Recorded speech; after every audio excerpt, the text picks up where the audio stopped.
were against Melbourne last week, against Canterbury this week, because that's a different kettle of fish, even though it's in Sydney.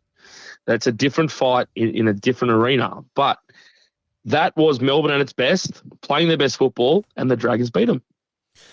Yeah, it's I think it is kind of a line in the sand moment in the season for the Dragons, because I don't think we've seen as dominant as a performance like that all year. I think it's something they can certainly build from as well, Kurt. And who knows, they might not get the win on Saturday night against the Bulldogs, but I think something like this can really set you up nicely, because you look at the season and it's the Dragons have been good to get the 10 wins, but this is probably the first real kind of contender that the Dragons have beaten. That Manly were poor the day they played the Dragons down the gong. They beat Brisbane and Penrith undermanned. We've had big losses against the Dogs and the Cowboys and the Roosters times two. So yeah, I think it's a real watershed moment for the side, and I think definitely instilling a bit of pride in the Dragons as well, because it's a performance that you can learn from, and I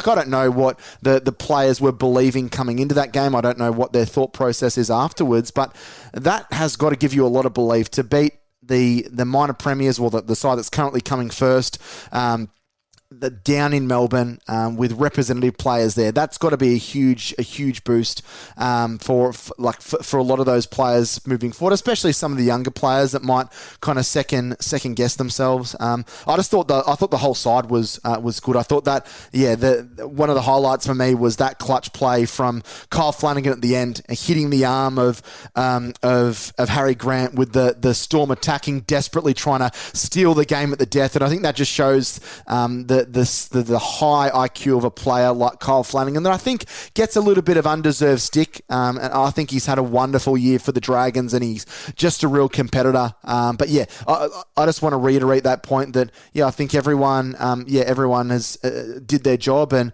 was fantastic all night long for the Dragons. And it's a victory that the fans are reveling in and really enjoying it, and rightfully so, Kurt, because I don't think many people gave the Dragons much of a chance there on Saturday night. Yeah, agreed. And I loved watching all of it. And I know you're going to talk, or you were going to ask on the run sheet, and I don't want to jump the gun too much, but you were going to talk about how keen the Dragons were to move that ball. Those early shifts are really important when you are playing your best football. Watching the Dogs and the Raiders again today, Canterbury kept peppering Canberra the same way. And the Dragons have been really, really bad for this over several years. It's one thing just to lope the ball from one side to the other, shovel it through some hands. It's another to build to that play. And you need to earn the right. It takes minutes to do that. You've got to win the set before. You've got to be on the front foot.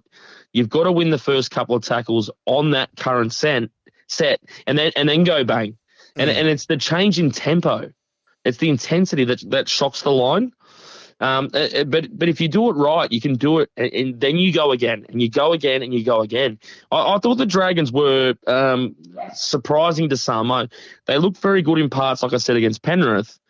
If you forget the first 30-odd minutes of that game against the... But no, I'm serious, though. It doesn't make sense, but that's the best team in the world. And they took Penrith's best for 30-odd minutes and only conceded 22 and jagged it back and got a try before half-time with everything going against them.